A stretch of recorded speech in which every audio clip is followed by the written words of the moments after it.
Traveler, welcome. Good to see you. What can I get for you?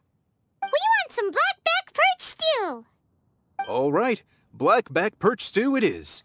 Make yourselves at home. It'll be right out for you in just a moment. Thanks, Chef Mao. I was just thinking about you guys, and now you're here. It feels like you heard my call and came running. You mean you were about to come looking for us? Uh-huh. There's something I want to discuss with you guys. Did you happen to see how the city looked on the way over here? Everyone's getting ready for the Moon Chase Festival. Moon Chase Festival? Is that another one of Liyue's ancient traditions? That's right! Moon Chase is a big festival where we celebrate the arrival of the fall by moonlight.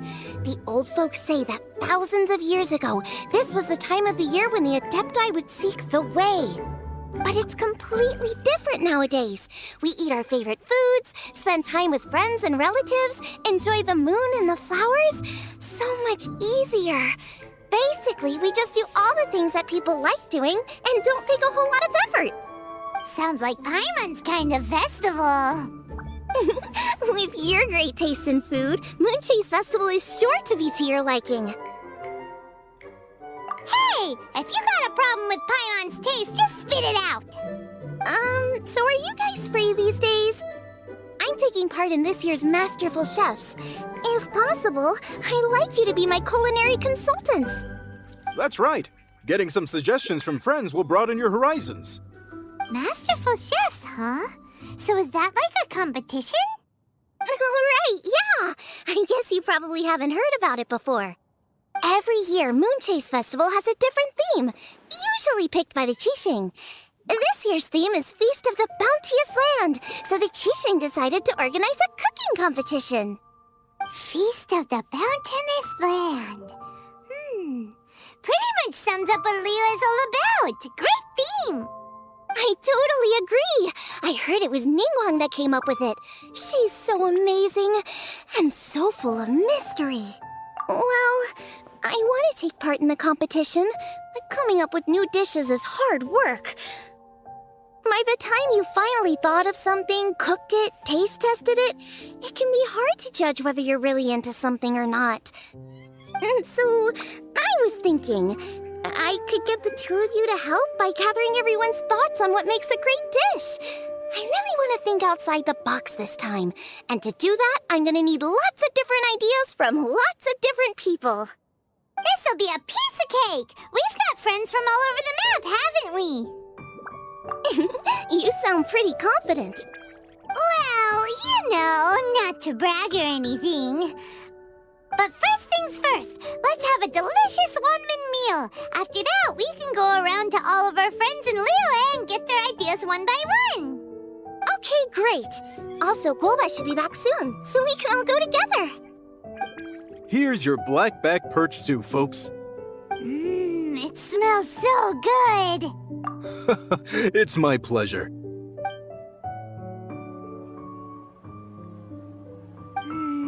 That was so delicious. Theory confirmed, this is definitely chili pepper weather.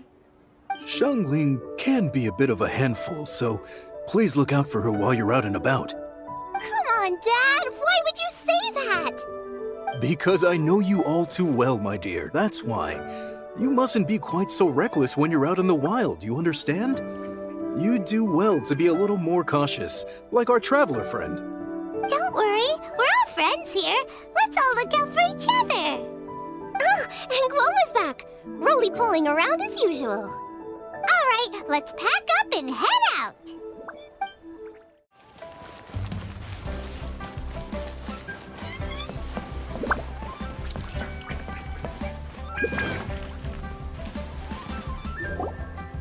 So, it's outside the box thinking that we're looking for, right? Hu Tao always seems to have a unique perspective, so let's make this our first stop.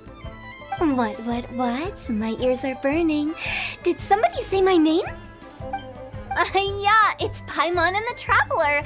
Oh, and Xiangling, too. Oh, of course, Hu Tao.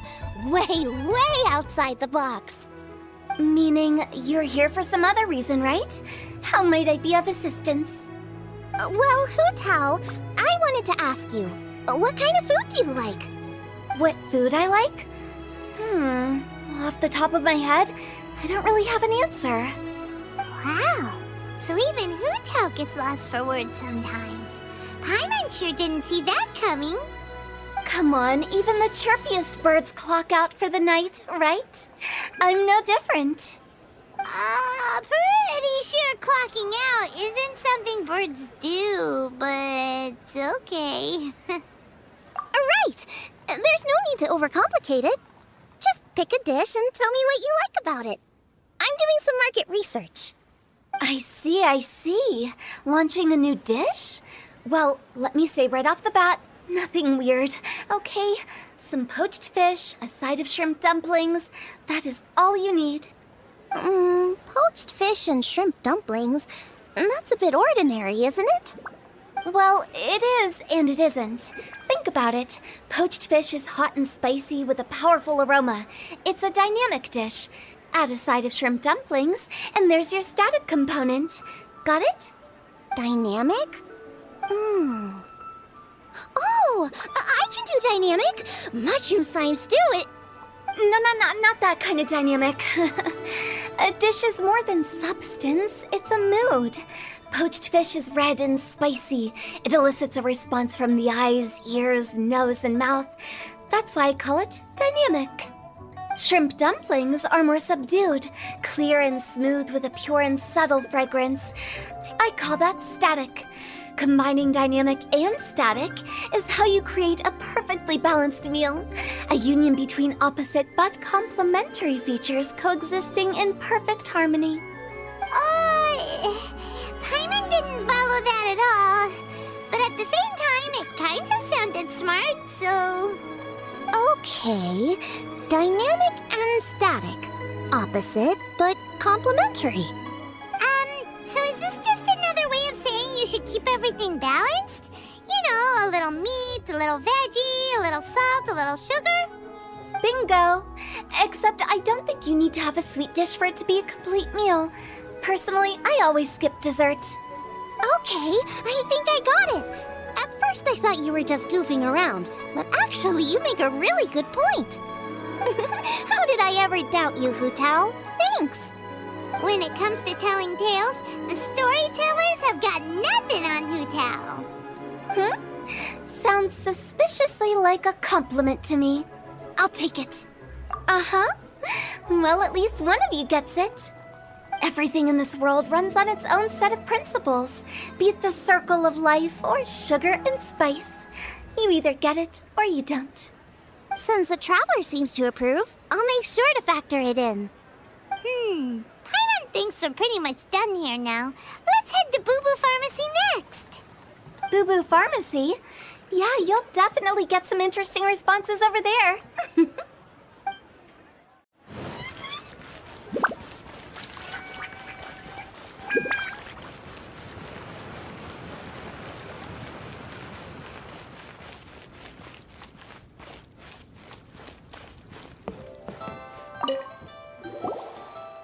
Oh, it's you. Is everything okay? Why, if it isn't the special guests who seldom visit. Less busy than usual, I see. Yikes! What happened to Baiju's voice? Excuse me? The neck. Oh, it's just Changsheng. Welcome. Here to procure an herbal remedy, I presume? No. We actually came for the conversation this time. We're here to talk food. I'm entering this year's cooking competition, so I wanted to ask you both. Oh, wait, there's 3 of you. I wanted to ask the 3 of you what kind of food you like. Most astutely self-corrected. We shall surely supply our assistance. You need to know what food I like? It's all the same. No flavor. Chi-Chi has some gustatory dysfunction and can't taste any food. Make no mistake, she's not being uncooperative. Oh, I understand. That's fine. Still, I'd expect Chi-Chi to have some sort of dietary preferences, though. There must be some dishes that you like the sensation of. Sensation? Yes, there's one. Coconut milk. Nice and cold. Well, that doesn't help us. It's not a dish, it's a drink. How about you two? Any thoughts? I like bite-sized morsels of meat. I agree with Changsheng. Many of our patients are the elderly and young children. They find large chunks of fowl or seafood difficult to swallow and digest. Dishes where the ingredients have been finely chopped, on the other hand, are far more suitable for them. We also see plenty of people with colds and sore throats who find it difficult to eat rich food. From a purely pharmaceutical perspective, I tend to recommend soups and stews. Got it. Would that be medicinal soups and stews? Medicinal soup. I don't like it. I must apologize for having such a one-track mind. It's a little difficult to think about food without worrying about the health implications these days. We've had quite the endless stream of patients recently. If you ask me, I think the changing weather is to blame. That's okay. Everyone's input counts. Keeping it seasonal and suitable for all ages sounds like a pretty good idea to Paimon. Medicinal dishes have higher demands in terms of nutritional balance than the kind of food I normally cook. I don't usually focus on medicinal properties, but since this is for a competition, maybe I can score more points by taking both flavor and function into account. Food with substance. Always better. Everyone will like it. It's a great suggestion. Thanks, everyone. You're welcome. As long as we could help. It's great to have a doctor's unique perspective. I'm feeling inspired. Oh, how you flatter me. Receptivity to sensible suggestions make for a savvy chef. Oh, she is! Creating new dishes is Xiangling's favorite thing to do. You can be sure she'll put lots of care and attention into it. Everyone's got their hobbies, and mine is cooking. Usually I just go with my own ideas, but having a whole new perspective this time is sure to make a big difference to the end result. Great! That makes this whole trip worth it. All right, time to move on to the next. So we've got an independent thinker's perspective and a health perspective. Next, Paimon thinks we should probably talk to some picky eaters.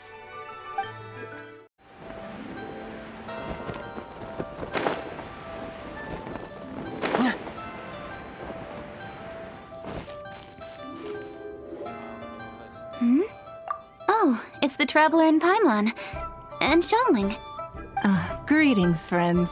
It's been a while. Hey, what brings you here? Has something happened? What's with this great big stone on the ground? Long story. So, just to confirm, I will assume responsibility for handling this stone of unknown origin. Any objections? None here. You know how to get things done, Keqing. As long as it's with you, I can rest easy knowing that it's in safe hands. Should I take this to mean that you doubt the relative safety of leaving this in the hands of the Tianquan? Huh? Well, for starters, Keqing is the one who's always out running errands, rain or shine. Besides, you don't seem to give a wooden more about this whole thing anyway, so what's it to you? I was merely joking. You, meanwhile, seem only too ready to pounce when an opportunity to publicly lambaste me arises. Even when it means giving our poor mutual friend here the cold shoulder. By no means. You wish to know about the stone, I presume. Then let me invite the great seafarer Captain Beto to tell the story, if she would be so kind. You... Fine. Well, it's a big one, right? And such a smooth surface, too. Makes you think there's gotta be a good chunk of jade in there. It was found by a fishing crew, not far off the coast. It must have been underwater for years, so the erosion will be what's given it that smooth finish. Finds like this cannot be kept as private property, and must be submitted to a holder of public office. Placing it into our custody will also give them peace of mind. So, what's inside it? Well, we've hit it with just about every weapon we could get our hands on and haven't managed to even dent it yet. Clearly there's more to it than meets the eye. No weapon could smash it open. Wow. Paimon doesn't think we've ever encountered a stone like that before. Kuching has taken an unusually keen interest in this giant stone, which is why we are leaving the matter in her capable hands. Let's put that aside for a second. Traveler, what brings you here? Were you looking for someone? Actually, we were looking for all of you. We need all hands on deck here. Oh? Hopefully not because there's been some sort of cataclysmic event. No, nothing like that. Paimon's just getting carried away. I just wanted to ask everyone about their food preferences. Food preferences? That's a little unexpected. I have rather simple tastes. Precise, pure, smart, and sophisticated. That is all I require. That's your idea of simple, huh? I summed up my culinary requirements in 4 words. Is that insufficiently simple for you? A few weeks out on the open ocean would fix your flawed definition of simplicity, let me tell you that. What about you, Beto? Me? If it's freshly cooked and piping hot, that floats my boat. If it's got a little chili pepper in there, too, I'm one very happy captain. Paimon thought you would have said bar food. Oh, bar food works, too. As for me, it's got to be seafood. Okay, got it. So, seafood, piping hot, and, simple but sophisticated. And that's where I would disagree. Traveler, surely you've heard of golden shrimp balls. Oh my, they're my favorite. You need to wash and devein the shrimp, wrap it in finely sliced potato strips, then deep fry it to perfection. There's no room for cutting corners. They're very precisely put together. They taste pure, the presentation is smart, and the skill needed to cook them is highly sophisticated. It fits Ningguang's forward summary to the letter. Huh. So what you're saying is, for all the frills and trills, good food is all the same at the core? I heartily agree. Golden shrimp balls are a prime example. Their essence lies in combining art and nutrition in a single package. It is a dish of true value. Okay, got it. So Kuching loves golden shrimp balls. I didn't say that. Did I? No, at least not outright. Alrighty. Thanks for all your input. I'll be sure to take it all into consideration. Traveler, Paimon, do you have anything planned after this? Good. I'd like you to help me investigate something. It's about this stone. You picked the right people for the job. We investigate stuff all the time. My thoughts exactly. The Qixing has a public duty to deliver our final verdict to the fishermen, but there are also some things I would like to investigate on a personal level. I'm sure you've become acquainted with the general background of the Moonchase Festival. However, I have my own understanding of this festival's roots. My grandfather was a researcher of Liyue's traditions. In his notes, he indicated that there was a deity called the Stove God in ancient Liyue, which people paid tribute to at a certain time of the year. Very few written records make mention of the Stove God, and those that do are notoriously confusing. Some scholars believe that the Stove God was just another title held by the Lord of Geo, but others suggest that this was a different deity altogether. One folktale even claims that the ancients found the Stove God's shrine, but there was no statue. Only a huge, smooth slab of stone. Shortly after it was found, the stone was lost in transit, and it hasn't been seen since. This stone here has all the same features, so I suspect it could be the one that went missing all those years ago. After many years of researching ancient texts, my grandfather came to believe that the practice of paying seasonal tribute to the Stove God may be best described as a festival. He called it the Stove God Festival.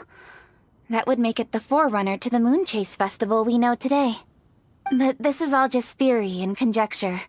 To prove any of it, we'd need to start by identifying who the Stove God really was. Now that Rex Lapis has passed on, and Liyue has entered the age of humankind, his successors should continue to respect our nation's culture and traditions, just as he did. That's why I think the responsibility for this situation should fall to me. It's a chance to shed light on our history, revitalize an ancient tradition, and possibly prove my grandfather's hypothesis along the way. With any luck, we'll nail all three in one fell swoop. It was just a couple of days ago that we received this stone. Right after we decided to use food as the central theme for this year's festival. It makes me wonder. Maybe a divine will is at work behind all of this. 3 birds with 1 stone, huh? That's pretty efficient, even for cooking. Hey, don't worry about that. This sounds super important, so don't mind me. Besides, we're only... Wait a second. I got it! What? Why are you shouting? Kaching, can I tag along for your investigation? But... Since it's all about the stove god, I might get to learn something useful about cooking along the way. It'll be great inspiration for me in the competition. Please, let me come along. I promise I'll help. If it means that much to you... Okay, I suppose you can come. Really? Yay! Thank you so much! You're the best! Now that that's settled, time to get going. Jingsa Village is said to be home to a lot of historical texts, so I'd like to start by making some inquiries there. Alright, then it's off to Chingsa we go!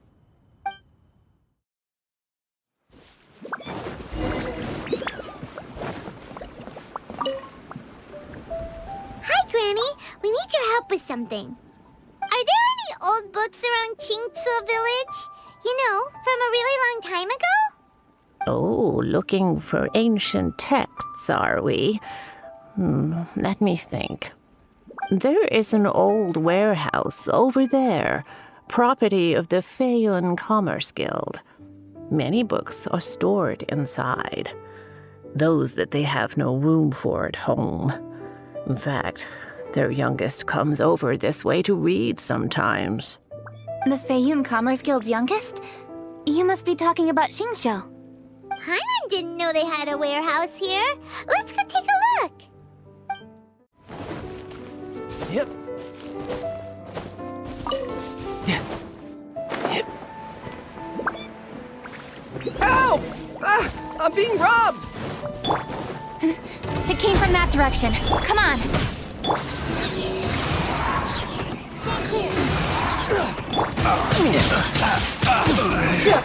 Should replace my hammer.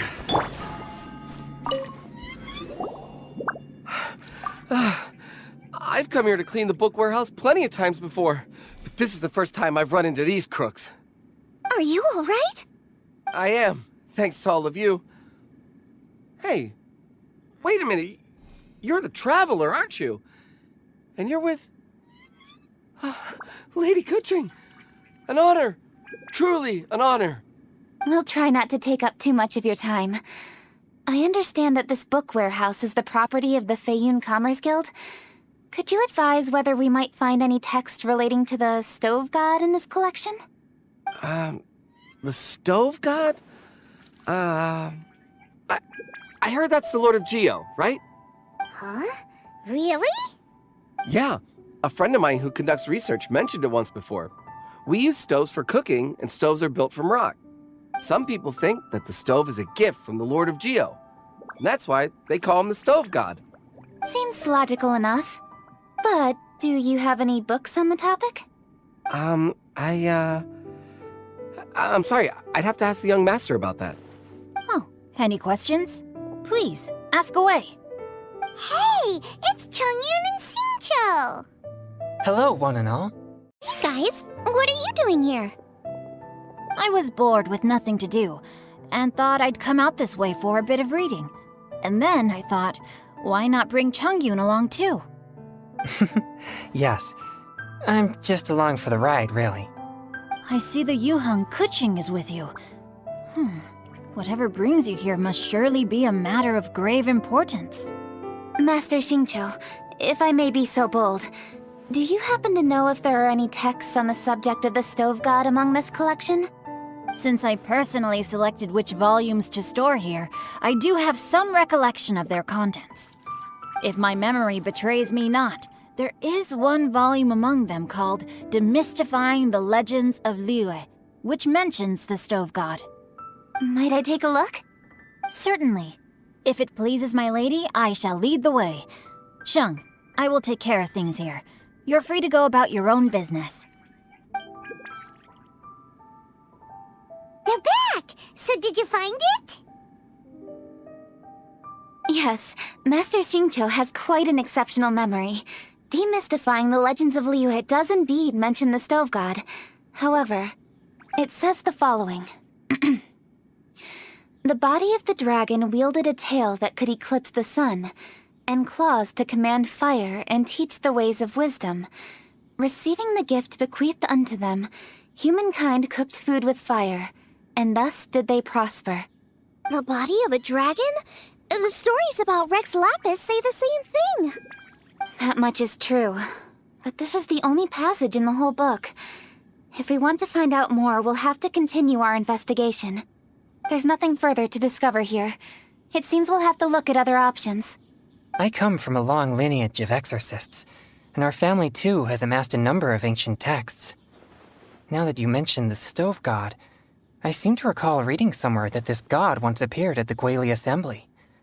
Of course, I can't say if it's true or not. Books are penned by people. All they can do is show what the author was thinking. Everyone's mind is different, so every book on a given topic will give a different account. I apologize that we could not help in a more substantial capacity. Your help thus far is quite ample. Liyue is a vast and rich land.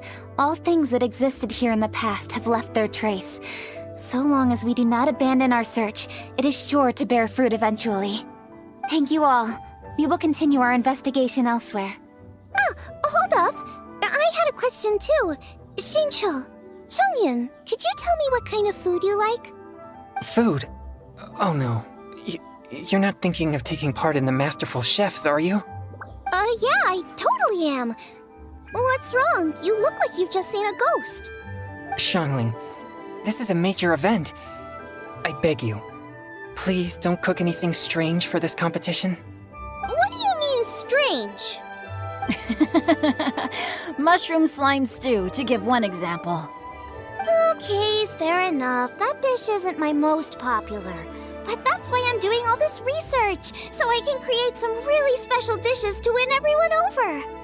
Well, in that case, I like cold food. That's because you can't handle hot and spicy, right?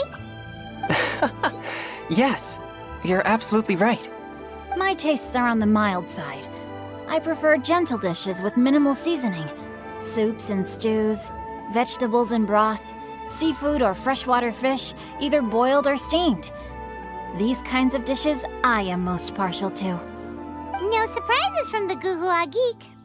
Okay, another mild child. Got it. These are just personal preferences, and everyone's are quite different. Are you sure this eclectic mix of opinions will be of any use? Of course! You're my customers, and putting a smile on customers' faces is my calling as a chef. Though Xiangling's market research blade stabs often into the dark, her heart never strays from the noble path. If anyone can win hearts and minds with their cooking, it's gotta be someone like Xiangling. She's got pure intentions and really cares about the customers. No, where's all this praise coming from? Knock it off, guys. You're embarrassing me. Sorry for holding you all up. That's all I needed to know. Shall we carry on with the investigation now? Over to you, Kuching. Where to next?